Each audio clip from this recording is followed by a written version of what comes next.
শুভ সকাল বন্ধুরা, তোমরা সবাই কেমন আছো? আশা করছি সবাই খুব ভালো আছো। আমিও খুব ভালো আছি। আবারও চলে এসেছি তোমাদের কাছে একটা নতুন ব্লগ নিয়ে। তো তোমরা দেখতে থাকো। তো রোজকার দিনের মতন আজকে সকাল সকাল উঠে পড়েছি। উঠে রান্না বসিয়ে দিয়েছি। ভাত হবে আর এদিকে হবে মাছের তরকারি পটল আলু দিয়ে। তো তার জোগাড়জাত কিছুটা হয়ে গেছে। তো রান্নাবান্না চলছে। তো তোমাদের সাথে একটা কথা শেয়ার করার আছে। তো আমরা জানো তো যে কাজকর্ম এই যে করি, সকালে উঠেই তো আমরা কাজকর্ম শুরু করে দিই।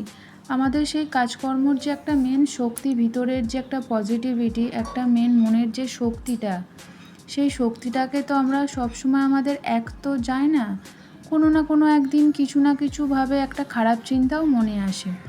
আমাদের সেই খারাপ চিন্তাটা যখন মনে আসে, আমরা তখন খুব কি বলবো, খুব ভেঙে পড়ি, খুব ডিপ্রেশনে চলে যাই। তখন কোনো কাজে মন লাগে না, অনেক কিছু একটা হয় মনের মধ্যে। তো সেটা থেকে তো আমাদের বেরোতে হবে। তো তখন তোমরা কি করবে বলতে পারো?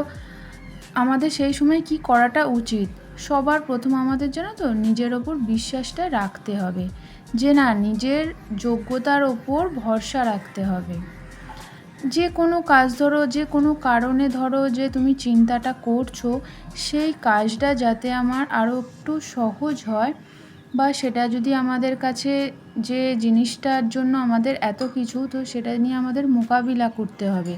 তো তার জন্য মনে একটা শক্তি দরকার। সেটা যদি যতক্ষণ না তুমি নিজের ওপর ভরসা রাখছো, সেটা তুমি কখনোই করতে পারবে না। তো সেটা দিয়ে যে কাজটা তুমি পারছো না, সেটা নিয়ে তুমি হতাশও কিন্তু হবে না। বিশ্বাস করো যে আমি যে কাজটা পারছি না, সেই কাজটা আমাকে শিখতে হবে, সেই শেখার যোগ্যতাটাও আমার আছে। বা তুমি কোনো কারণে ধরো, মানুষ কিন্তু না চিন্তা ছাড়া বাঁচতে পারে না। তো কারোর কম বেশি বলতে পারো চিন্তা তো অবশ্যই আছে আমাদের জীবনে। কি বলো তো, এই যে প্রবলেমগুলো আসছে নিশ্চয়ই কিছু না কিছু থেকে। কারোর নিশ্চয়ই টাকা পয়সা থেকে, কারোর বাড়ির যে ফ্যামিলির দিক দিয়ে, কারোর শারীরিক অসুস্থতা সেটা নিয়ে। তো অনেক ধরনের চিন্তাধারা আছে, অনেক যে যার আলাদা।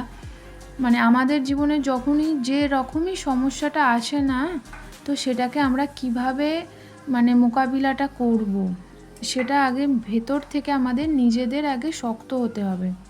আমাদের সেই চিন্তাধারাটাকে, হ্যাঁ, নেগেটিভ যে চিন্তাটা আসছে, একটা মানুষ কখন চিন্তাটা পজিটিভ করতে পারে, তার মনে নিশ্চয়ই নেগেটিভটা আসছে, সেই নেগেটিভটাকে সে ওভারকাম করেই না পজিটিভ চিন্তাটা সে করতে পারবে।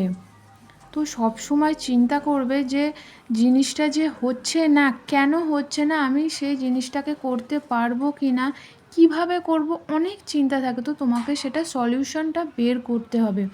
তো বেকার চিন্তা করে নিজের কি বলবো, শারীরিক অসুস্থটাকে ডেকে এনে বলতে পারো কোনো লাভ নেই।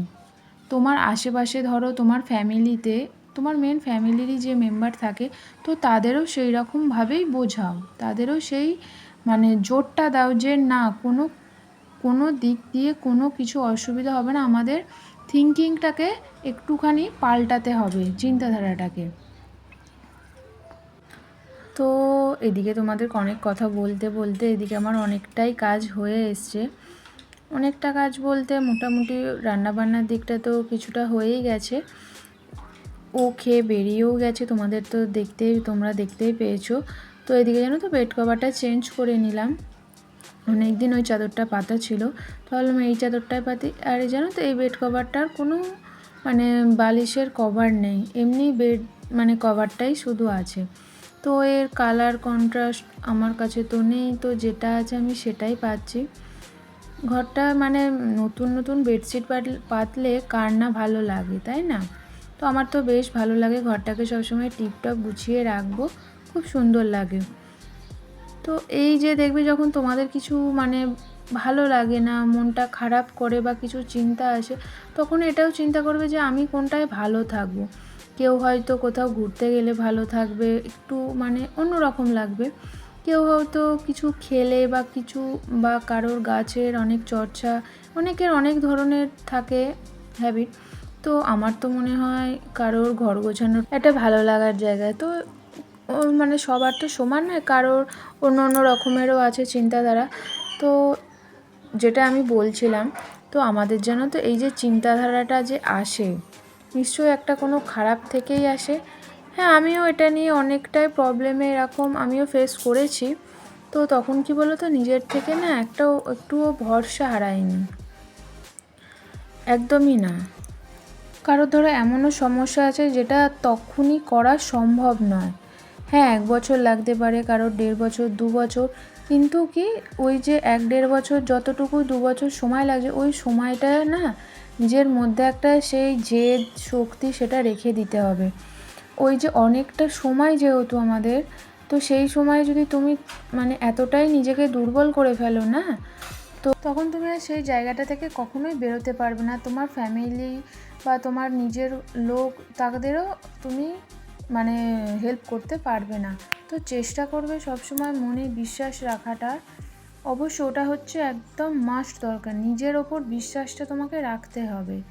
যে কোনো অসুবিধা আসুক, যে কোনো মানে যত যাই আসুক বলতে পারো, তো সেটা আমি মানে করার ক্ষমতা রাখি, এই একটা জেদ রেখে দেবে মনের মধ্যে। তো তো এদিকে স্নান করে ঠাকুরকে সেবাটা জানো তো আজকে আমিই দিয়ে দিয়েছি, দিয়ে লাঞ্চে বসে পড়েছি। তো তোমরা সকালে দেখেইছো কি আজকে লাঞ্চের মেনু ছিল, ডাল, মাছ দিয়ে পটল আলুর তরকারি, আর এই যে দেখছো এটা মাছের তেল ভাজা, জানো তো। তো ওটাই তখন খাওয়ার সময় ভেজে নিয়েছিলাম। তো এই ছিল। তো তারপর একটু রেস্ট নেওয়ার পর সন্ধে দিয়ে চলে এসেছি চায়ে। তো চা বলতে গেলে আজকে ও তাড়াতাড়ি চলে এসছে, জানো তো। তো তার জন্য তিনজনা মিলে, আমি ও মা তিনজনা মিলেই তো চা একসাথে খাবো। তো চাটা করে নিয়েছি, নিয়ে এবার ও ঘরে যাব, গিয়ে একসাথে চাটা সবাই মিলে খাবো। তো বাবা এখনও আসেনি। তো এইদিকে দেখলাম ও একটা দারুণ জিনিস এনেছে টিফিনে, মানে সন্ধ্যার টিফিনে, বড়া পাও। তো এটা আমি ফার্স্ট টাইম ট্রাই করব, তো কোনো দিন খাইনি এসব, জানো তো। তো এটা ট্রাই করব। তো খেতে তো খুবই সুন্দর ছিল, সন্ধ্যাটা জাস্ট জমে গেছে। ভিতরে জানো তো কীরকম একটা মানে মানে ওই যে ফুলুরি না কি বলে না, খুব সুন্দর ওই জিনিসটা, ভেতরে যে টক দই, তারপর ধনে পাতার ফ্লেভার, অনেক কিছু আছে। তো আমাদের সন্ধ্যাটা তো এরকমভাবেই গেল। আর এদিকে জানো তো কিছুটা বিকেলে মানে জামা কাপড় তুলেছি, তো সব জামা কাপড়গুলো পড়েছিল, তো আমার একদম গোছানোর সময় হয়নি, আর এক সময় ইচ্ছাও করে না। তো ভাবলাম যে না, এখন করবো না, সন্ধ্যাবেলাটা ফাঁকা থাকবো, তখন কাজটা করে নেব। তো এই ছিল আমার সারাদিনের ব্লগ। তো তোমরা যারা যারা আমার ব্লগটা দেখছো, তো প্লিজ চ্যানেলটাকে সাবস্ক্রাইব করো, একটা লাইক দিও, একটা কমেন্ট করো, আর একটু শেয়ার করে দিও সবার কাছে। তো টাটা, সবাই ভালো থেকো, সুস্থ থেকো। আবার নেক্সট দিন একটা ব্লগ নিয়ে আসছি তোমাদের কাছে। তো